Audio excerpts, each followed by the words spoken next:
This video is made possible by donations to the United States Lighthouse Society from people like you.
So, Bob, we are here in the Lantern Room of Portsmouth Harbor Lighthouse, and there's just been a really interesting major change in the optic here, and I'm wondering if you can explain what the change is, why it's been done, and so forth.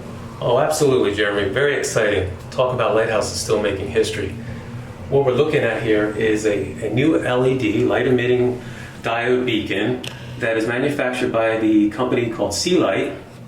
And this is really a fascinating, not only an optic, but fascinating reason how it even came to market. As many people know, LEDs were not compatible with Fresnel lenses. So there was this challenge, like how do we create an efficient light, keep these Fresnel lenses in place and move them further into the 21st century? Well, Sealight was able to actually address that challenge by coming to market in 2013 with what we call this SL LED 216 model, and there's also another model that's above it.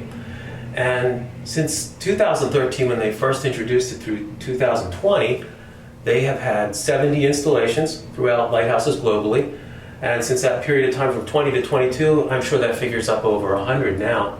I know in Maine in 2020, Seguin Island Light was the first in Maine to receive this, followed by West Quoddy, Bass Harbor Head, and Pemmican Point. So a little bit about this. When you're looking at this beacon, what's really cool is these two ends are heat sinks. So it basically regulates the temperature of the LED. The diameter of, in this case, 24 LEDs in this diameter really replicates the original optics, the size of the original optics. It's also saving roughly 15 to 20% more in efficiency. And really good news is, unlike the incandescent and halogen lamps, which could actually run about 800 to 2,000 hours respectively, this LED its life expectancy is 10 years. And it is expected that even after 10 years, these LEDs will still retain 70% of their intensity. Wow. So that's really a cool thing. And then what you have down below here is a universal lighthouse power controller, which is help regulating the heat, the voltage, and the characteristics of the light.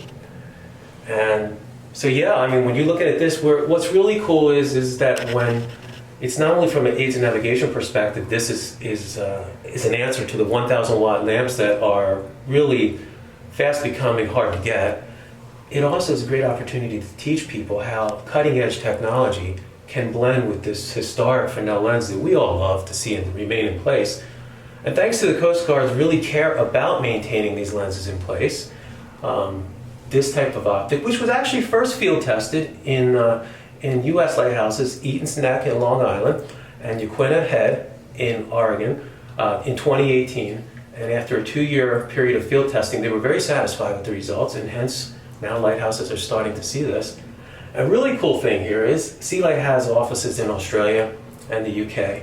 They have one in the US in Tilton, New Hampshire here, so just north of Concord.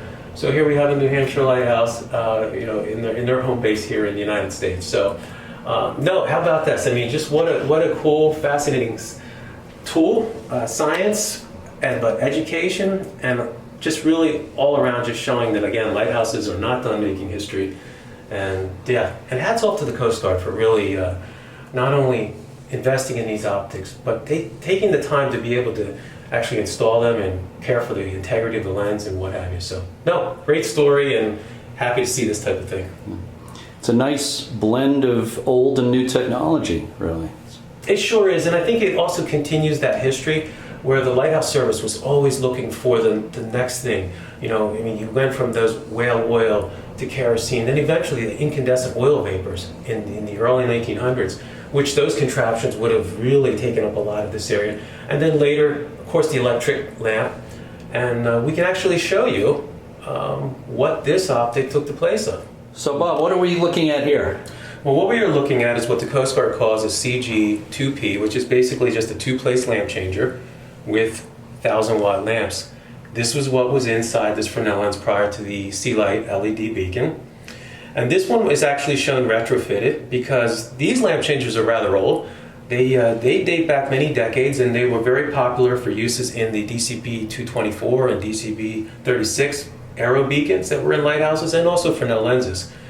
But prior to these new 1,000-watt lamps that were installed a few years back, they were bi-post 1,000 watts. One was a very tall envelope 1,000 watt, and then eventually it went to little mini base, porcelain base 1,000-watt lamps.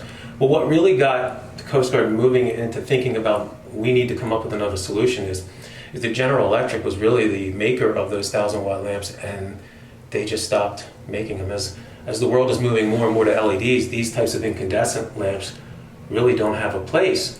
And so, you know, I know sometimes the people say, well, why did the Coast Guard change out some things? And I think people don't realize that the Coast Guard has to obtain their parts and equipment from manufacturers. And so a lot of times it's those types of phasing out of equipment, and in this case lamps, that moves the Coast Guard into a different direction. So, but this is, like I said earlier, these types of lamps would really basically have up to about 2,000 hours of time. And if the light is flashing, it's going to stress that filament more, it's going to shorten the life of that. But also the fact that these lamp changers, they are spring-loaded types of things that also, when they turn, when they actually flip, that can actually be hard on the filaments because they have to have enough tension to click back into place, but you're also putting these lamps under a little bit of strain when you do that as well. So none of that exists now, no moving parts. And what you see now is really just a real efficient, and in the long term going to save a lot of money. Also reduces the footprint that the Coast Guard has on site for their equipment, which is always cool because we like to, in the lighthouse preservation world, like to maintain as much of the historic fabric without a lot of intrusion of unnecessary equipment or other parts. So this helps do that as well. So very exciting. Yeah. But very nice too that the Friends of Portsmouth Harbor Lighthouse are going to retain this as an educational piece so that when people are here they can learn about what was here and what is here now. Yes, it is very cool. I have a question for you Sure. about the new light. Is there a change in the range of the light, how far the light can be seen with this new light?